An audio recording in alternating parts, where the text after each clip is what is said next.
श्री सच्चिदानंद सद्गुरु साईनाथ महाराज की जय। अध्याय 45 संदेह निवारण। काका साहेब दीक्षित का संदेह और आनंदराव का स्वप्न। बाबा के शयन के लिए लकड़ी का तख्ता। प्रस्तावना। गत 3 अध्यायों में बाबा के निर्वाण का वर्णन किया गया है। इसमें कोई संदेह नहीं कि अब बाबा का साकार स्वरूप लुप्त हो गया है, परंतु उनका निराकार स्वरूप सदैव विद्यमान रहेगा। अभी तक केवल उन्हीं घटनाओं और लीलाओं का उल्लेख किया गया है जो बाबा के जीवन काल में घटित हुई थी। उनके समाधिस्थ होने के पश्चात भी अनेक लीलाएं हो चुकी हैं और अभी भी देखने में आ रही हैं, जिससे यह सिद्ध होता है कि बाबा अभी भी विद्यमान हैं और पहले की ही भांति अपने भक्तों को सहायता पहुंचाया करते हैं। बाबा के जीवन काल में जिन व्यक्तियों को उनका सानिध्य या सत्संग प्राप्त हुआ, यथार्थ में उनके भाग्य की सराहना कौन कर सकता है। यदि किसी को फिर भी ऐन्द्रिक और सांसारिक सुखों से वैराग्य प्राप्त नहीं हो सका, तो इसे दुर्भाग्य के अतिरिक्त और क्या कहा जा सकता है।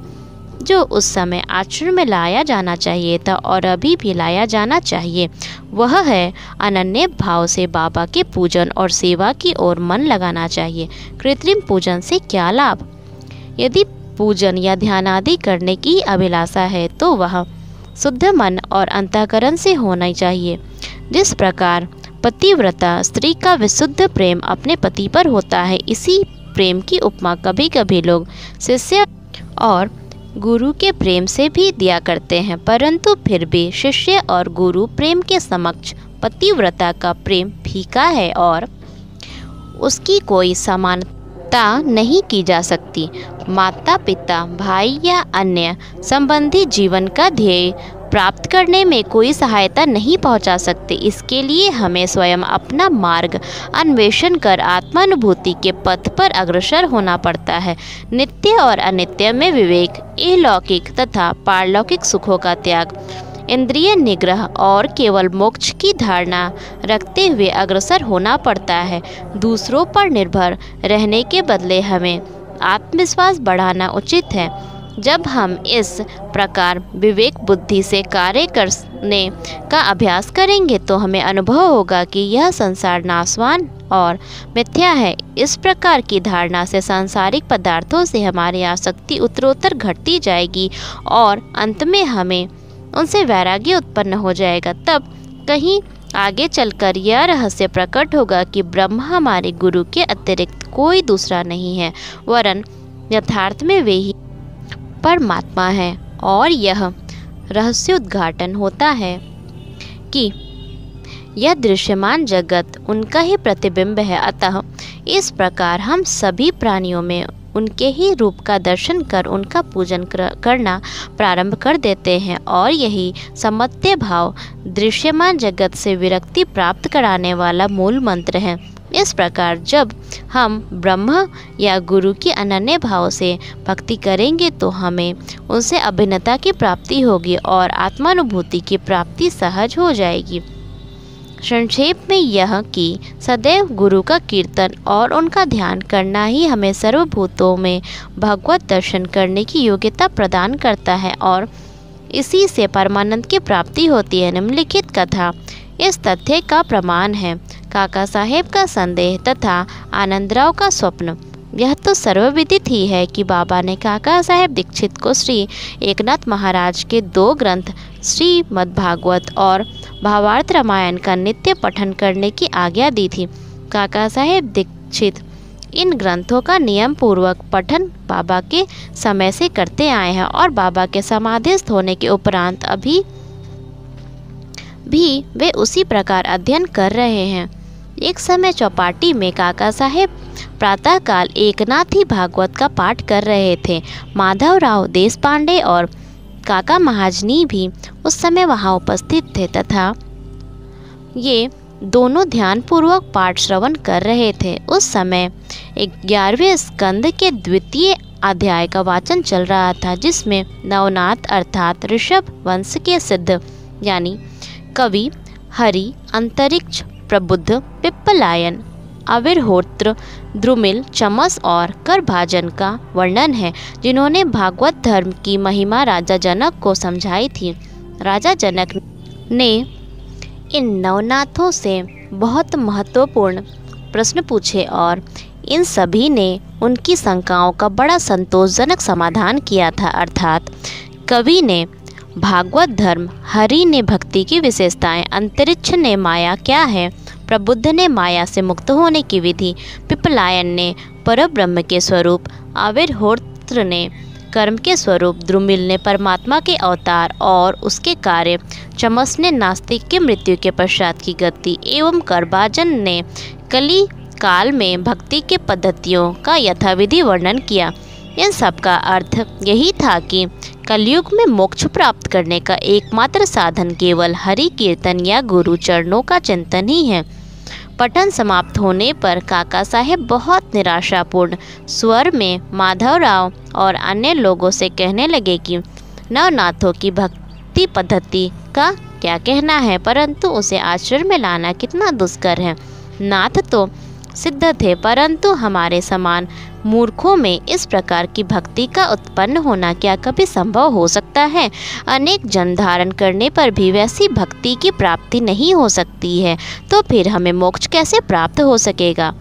ऐसा प्रतीत होता है कि हमारे लिए तो कोई आशा ही नहीं है। माधवराव को यह निराशावादी धारणा अच्छी न लगी। वे कहने लगे कि हमारा अहोभाग्य है जिसके फलस्वरूप ही हमें साईं सदृश अमूल्य हीरा हाथ लग गया है, और तब फिर इस प्रकार निराशा का स्वर आलापना उचित नहीं है। यदि तुम्हें बाबा पर अटल विश्वास है तो फिर इस प्रकार चिंतित होने की आवश्यकता ही क्या है? माना कि नवनाथों की भक्ति अपेक्षाकृत अधिक दृढ़ और प्रबल होगी, परंतु क्या हम लोग भी प्रेम और स्नेह पूर्व भक्ति नहीं कर रहे हैं? क्या बाबा ने अधिकार पूर्ण वाणी में नहीं कहा है कि श्री हरि या गुरु के नाम जाप से मोक्ष की प्राप्ति होती है? तब फिर भय और चिंता का स्थान ही कहाँ रह जाता है?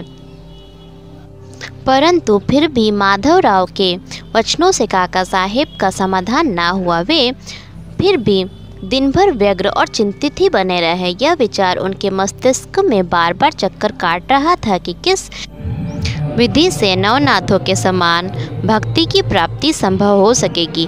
एक महाशय जिनका नाम आनंदराव पाखाड़े था, माधवराव को ढूंढते ढूंढते वहां आ पहुँचे। उस समय भागवत का पठन हो रहा था। श्री पाखाड़े भी माधवराव के समीप ही जाकर बैठ गए। उनसे धीरे धीरे कुछ वार्ता करने लगे। वे अपना स्वप्न माधवराव को सुना रहे थे। इनकी कानाफूसी के कारण पाठ में विघ्न उपस्थित होने लगा। अतएव काका साहेब ने पाठ स्थगित कर माधवराव से पूछा कि क्यों, क्या बात हो रही है? माधवराव ने कहा कि कल तुमने जो संदेह प्रकट किया था, यह चर्चा भी उसी का समाधान है। कल पापा ने श्री पाखाड़े को जो स्वप्न दिया है उसे इनसे ही सुनो। इसमें बताया गया है कि विशेष भक्ति की कोई आवश्यकता नहीं, केवल गुरु को नमन या उनका पूजन करना ही पर्याप्त है। सभी को स्वप्न सुनने की तीव्र उत्कंठा थी और सबसे अधिक काका साहेब को।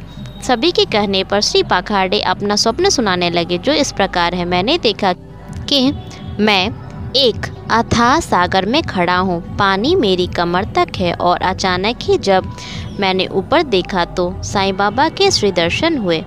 वे एक रत्न जटित सिंहासन पर विराजमान थे और उनके श्री चरण जल के भीतर थे। एक सुंदर दृश्य और बाबा का मनोहर स्वरूप देख मेरा चित्त बड़ा प्रसन्न हुआ। इस स्वप्न को भला कौन स्वप्न कह सकेगा?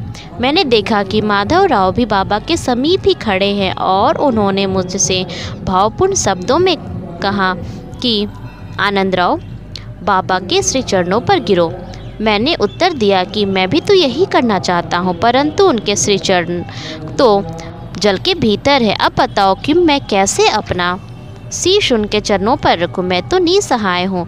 इन शब्दों को सुनकर श्यामा ने बाबा से कहा कि अरे देवा, जल में से कृपा कर अपने चरण बाहर निकालिए ना।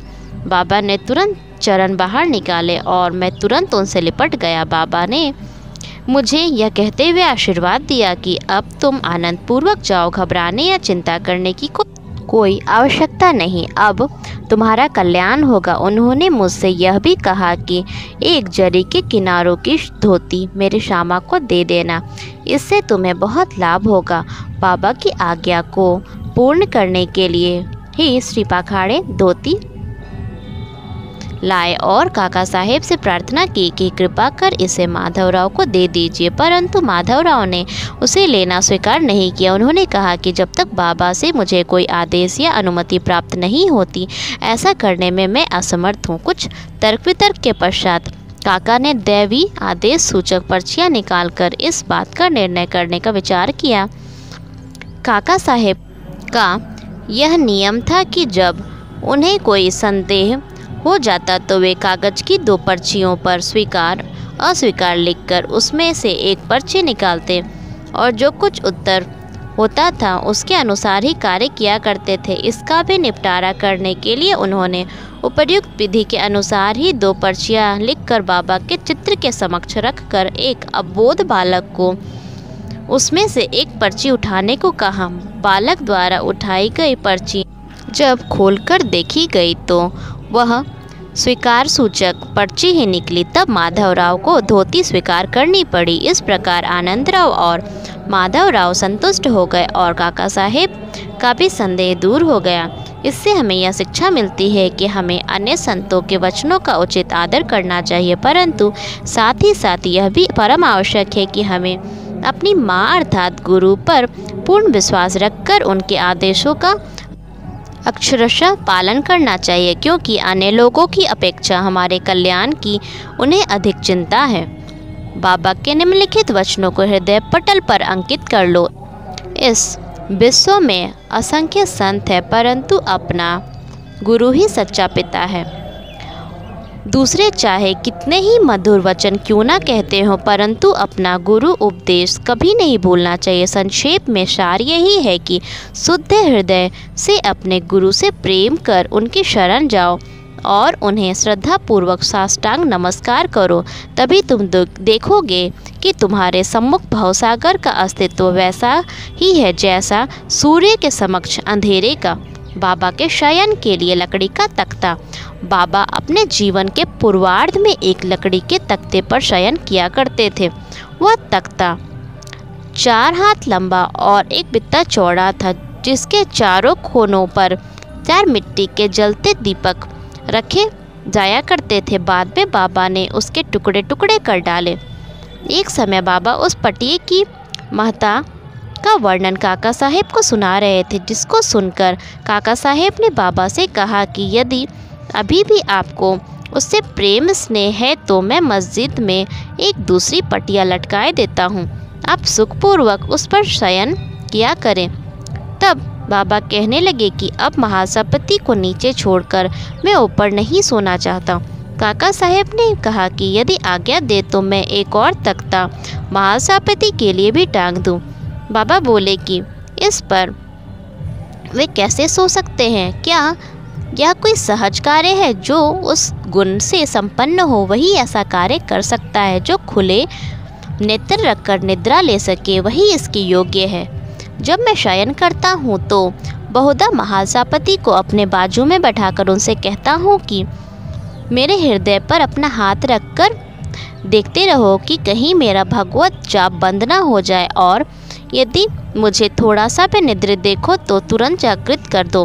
परंतु उससे तो यह भी नहीं हो सकता है। वह तो स्वयं ही झपकी लेने लगता है और निद्रामग्न होकर अपना सिर डुलाने लगता है, और जब मुझे भगत का हाथ पत्थर सा भारी प्रतीत होने लगता है तो मैं जोर से पुकार उठता हूँ कि ओ भगत।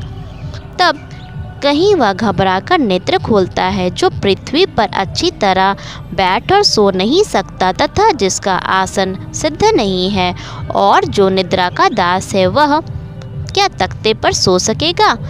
अन्य अनेक अवसरों पर भी वे भक्तों के स्नेहवश ऐसा कहा करते थे कि अपना अपने साथ और उसका उसके साथ। श्री सद्गुरु साईनाथार्पणमस्तु। शुभम भवतु।